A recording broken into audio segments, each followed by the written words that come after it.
The Michigan Wolverines have been one of the programs in the news the last 24 hours, and instead of worrying about the whole Connor Stallion situation, I'm going to talk about their quarterback room. I almost find that a little bit more fascinating, as the four options they have for this season, excluding Davis Warren, have all come from very unique places.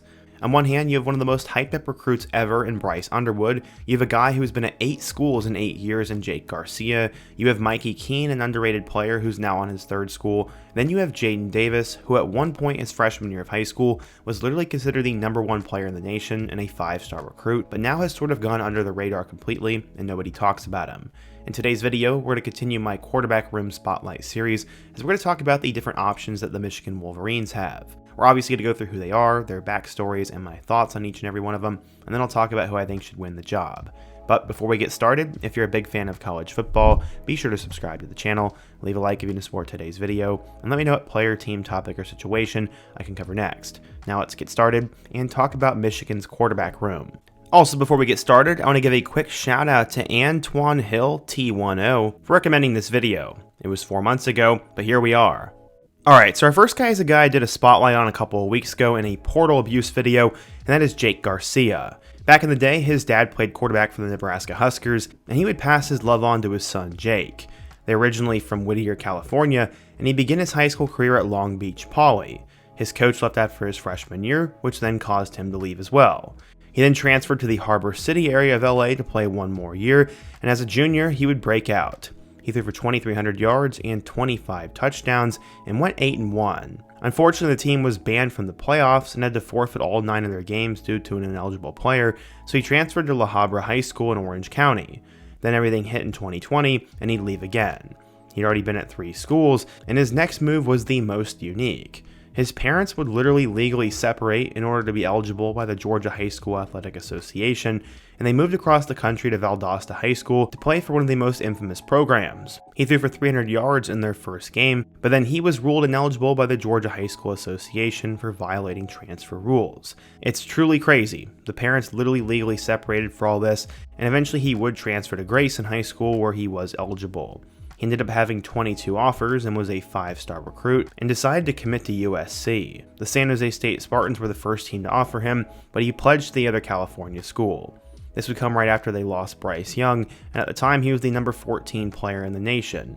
After being committed to USC since the fall of 2019, they decided to bring in Miller Moss. This would change everything, as he would decommit from the Trojans and then decide to find a new school. He became the Miami Hurricanes' top target, and eventually would decide to commit to the Canes, and this was a huge get. He picked them over both Arkansas and Florida State, and he was the 2nd highest ranked quarterback to ever commit to Miami behind Kyle Wright. He only threw for 1,300 yards and 14 touchdowns his final year, but he was a 4-star recruit, the number 8 quarterback, and the 48th best player in the class of 2021. From there, the Jake Garcia whirlwind would continue, as in 2021 he would throw for 2 touchdowns, before then filling in a little bit for Van Dyke in 2022, throwing for 800 yards and 5 touchdowns. He led them to a win over Virginia, but that was about it. They decided to move forward in a new direction, and he would transfer to Missouri for the 2023 season. He'd ultimately lose the job and never step foot for the Mizzou Tigers, so he would transfer a 3rd time and go to East Carolina. He'd end up throwing for 1,400 yards, but he had an absurd 12 interceptions compared to just 8 touchdowns, and would get beat out by Kattenhauser. He decided to enter the portal for the 3rd time, and is now settled on the Michigan Wolverines, where it seems he's just there for his last year of eligibility to be a backup and hopefully have a good time. I have no clue, but if Michigan plays him, they're in big trouble. Our second guy we need to talk about is Jaden Davis. He was sort of a prodigy, as when he was just 7 years old, he was a water boy for his brother's team, and wasn't content with just keeping the guys hydrated. He'd help them call plays, and the coach was stunned. Ever since he was about 4, the game came super naturally to him, and he always grew up around his brother, who eventually played defensive line at North Alabama, so he followed in his footsteps. On June 28th of 2019, a 13-year-old quarterback from Charlotte had offers from 2 top programs. It was Jadyn Davis. He picked up offers from both Georgia and Bama in June of 2019, and this guy was next up. He said his social media blew up as soon as he clicked the button on Twitter, and that it was very hectic and he had to turn his phone off for a while. He was young and still had a long ways to go before he could commit, and he had to keep grinding and keep working. As an 8th grader, he passed for 700 yards and 10 touchdowns and ran for 5 more, and Kirby Smart and Nick Saban both thought of him as somewhat of a prodigy. He He went to camp in Athens and showed out in front of the Georgia coaches, and that's when James Coley decided to give him that surprising offer. He said he had always dreamed of that as a kid, and when they told him he got an offer, he thought that dreams really did come true.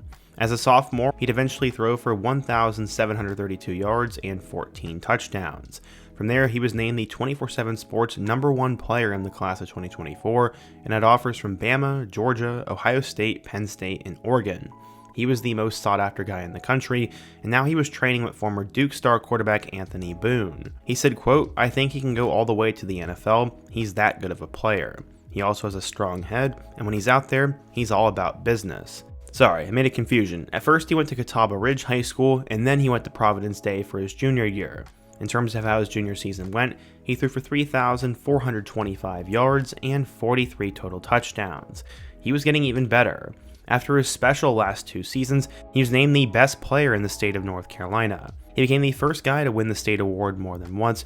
In 4 years of high school football, Davis threw for 9,366 yards and 111 total touchdowns.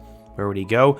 Well, he narrowed his list to Clemson, Michigan, North Carolina, Ohio State, and Tennessee, and decided to commit to the Wolverines. He said him and Coach Harbaugh would click instantly, and that he'd run through a brick wall for him. While his recruitment did last longer than expected, Michigan fans were super excited to get him.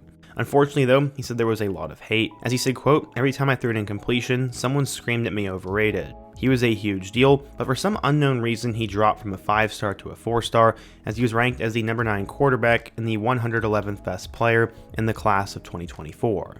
I have no idea why that happened, because if anything he got better, but who knows."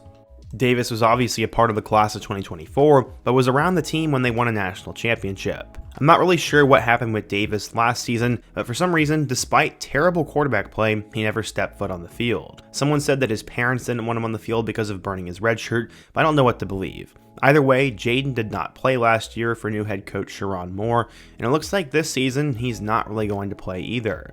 They already have 2 more experienced guys ahead of him, and I definitely think after this season is over, he has a decision to make, because he's definitely really good and has lots of potential, and it'd be a shame to see all of that get wasted. Our third option is definitely very unique, and we need to talk about Mikey Keane. So many great quarterbacks have come through Chandler High School, and they all came under the guidance of head coach Rick Garretson. Some think that it's become quarterback high, and Keane knows the history of Chandler quarterbacks as he studied it before ever enrolling as a freshman. His coach said, quote, "Mikey Keane checks all the boxes for playing the most complicated position in sports. He had coached NFL quarterbacks like Brett Hundley and Bryce Perkins, plus former big-time recruit Jacob Conover. When Keane eventually took over as the starter, he passed for 2,835 yards, 23 touchdowns, and only 5 picks. He became the first Chandler quarterback to ever lead them to an undefeated season, so he definitely was really good. He saw his recruiting skyrocket during that spring shutdown, and it gave colleges more time to sit down and break apart high school film. It would help him a lot, as he'd eventually commit to UCF. While he only had 14 Division I offers, none came from a Power 5 school. Why the Knights? He said, quote, "UCF is a terrific place to play football, as well as to go to school. I felt in love with them from day one, and I can't express how great they were to me."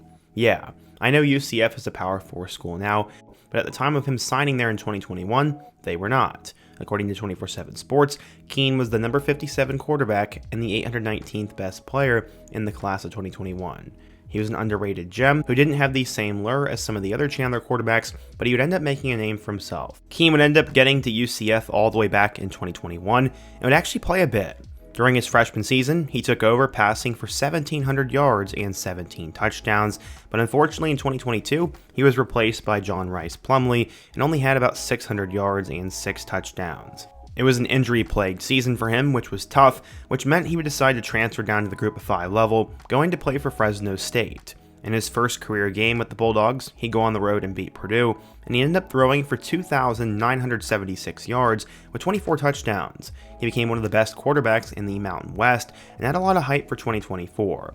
His numbers went down a little bit, but he did increase his completion percentage to about 71%, threw for 2,900 yards, and still had 18 touchdowns. Keane was really solid, and had now had 3 years of starting experience. The Michigan Wolverines staff really wanted a guy who was experienced and definitely could be a leader for them, and they decided to go out and get Keane. Unfortunately, he was dealing with an injury all spring, so no one really knows what's going on with him or how good he will be, but he's definitely just an insurance policy to the last guy on the list, Bryce Underwood. So, Bryce Underwood wants to be in the Hall of Fame one day.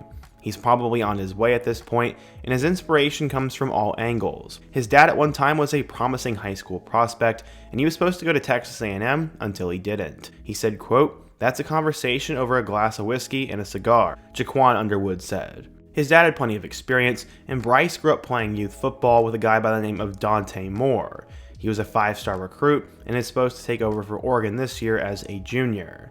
He was also well connected with a guy by the name of Daquan Finn, who was previously a superstar at Toledo and had 1 year at Baylor before he is now at Miami of Ohio. He ended up growing up in the state of Michigan and not too far away from Ann Arbor. He was in a town called Belleville. At the age of 8, he was already 5'3", and by the age of 10, he was playing against 17-year-olds. He was playing high school varsity football games just weeks after his 15th birthday, and he actually threw for over 3,000 yards and 39 touchdowns that season, giving him the title of Max Prep's National Freshman of the Year back in 2021. Underwood said, quote, "That's the way my parents raised me. I grew up at a young age mentally and physically, and it was insane, honestly. Where did this come from?" Bryce's first offer would come from Kentucky back in 2021, and that was at the delicate age of 14 when he was in 8th grade. Everything about him screams too soon, but Underwood was always playing up in competition and always beating people that were older than him. Ask Underwood's throwing coach Donovan Dooley, who has seen the guy develop since he was 8 years old. He said, quote, "Bryce used to have to pull out his birth certificate all the time. His dad was like, I want my kid to play against older guys. These younger kids, they aren't going to do it." When Bryce started doing that, he was better than them. Underwood's head coach in high school was a guy by the name of Calvin Norman, and he had been around the profession for nearly 35 years. Dooley says that he was telling other college coaches that Underwood would be the #1 player in the country as a 7th grader, and it happened. Norman said, quote, "I actually started telling college coaches that coach, this kid will be the #1 player in the world." Now they're like, dude, I don't know how you knew that. So yeah, he was the Max Prep's Freshman of the Year in 2021 and the Max Prep Sophomore of the Year in 2022. His sophomore numbers tell the story, as he had nearly 2,800 yards and 37 touchdowns, plus 600 yards and 8 touchdowns on the ground. So in terms of his recruitment, he was now a 5-star recruit and someone that every coach wanted. Where was he going to go? Well, the early frontrunner was actually Michigan, as he was impressed by J.J. McCarthy. In the fall of 2023, he said, quote, "McCarthy's having a great year. I'm so proud of him." That season, he was once again the Gatorade Michigan Player of the Year, as he ended up having 3,300 yards with 44 touchdowns and only 3 picks. He also completed 65% of his passes. After the season was over, he was ranked as the #1 recruit in the country. At 16 years old, he then chose his school, and he was now headed to LSU. He chose the Tigers over Bama, Florida State, Michigan, Oregon, and Penn State, and after producing 2 Heisman Trophy winning quarterbacks in 5 years, it made sense for him to go to Baton Rouge and choose to be an LSU Tiger. I mean, they were starting to become QBU. As I said, he chose the Tigers over pretty much every school in the country, including the school in his backyard, Michigan. For about a year, nobody was really talking about it, but with how bad the Michigan quarterback room got this past fall, all of a sudden there was some talk. Momentum started to change, and things eventually flipped. Eventually, there was an NIL deal worth nearly $10 million on the table, and this also included win-based and championship-based incentives. Where did this come from? Well, some talk about Dave Portnoy, and others talk about the second richest guy in the world, Larry Ellison.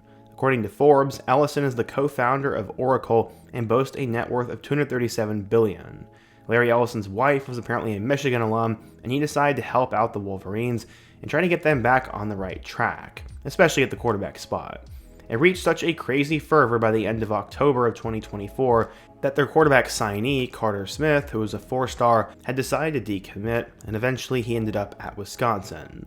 Some at the time thought he had reaffirmed to LSU, but then it just kind of happened and stayed home, just like everybody thought. Michigan football landed a massive recruiting win as that 5-star quarterback picked the Wolverines. This commitment stood as one of the most important victories in the program's recent history, which is nuts, and the Belleville Star changed his mind and decided to stay close to home with the Wolverines under head coach Sharon Moore. His decision to switch from LSU has created some waves throughout college football, especially in the recruiting world, as this now proves that Michigan is a destination for big-time quarterback players. Or is it money? I don't know. You can probably guess. Underwood's commitment, though, made him the highest-ranked recruit to ever commit to Michigan football, and Wolverines fans are ridiculously excited. Right around the time, Michigan actually fired their offensive coordinator Kurt Campbell, and this would happen a day before Underwood would sign. He also helped clear out the quarterback room, as both Alex Orji and Jadyn Davis decided to enter the 2025 NCAA transfer portal, and they were now getting out of the way.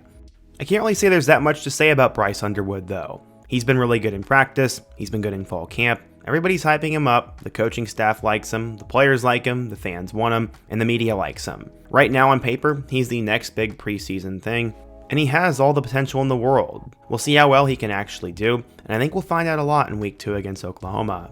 For now though, we'll just have to wait and see, but if you're a Michigan fan, what do you think? What do you think of this quarterback room? How do you think Bryce Underwood will do? If Bryce goes down, who steps up? And which team should I cover next? Be sure to let me know down below, leave a like if you support today's video, subscribe if you're new, and check out some of the videos on the end screen.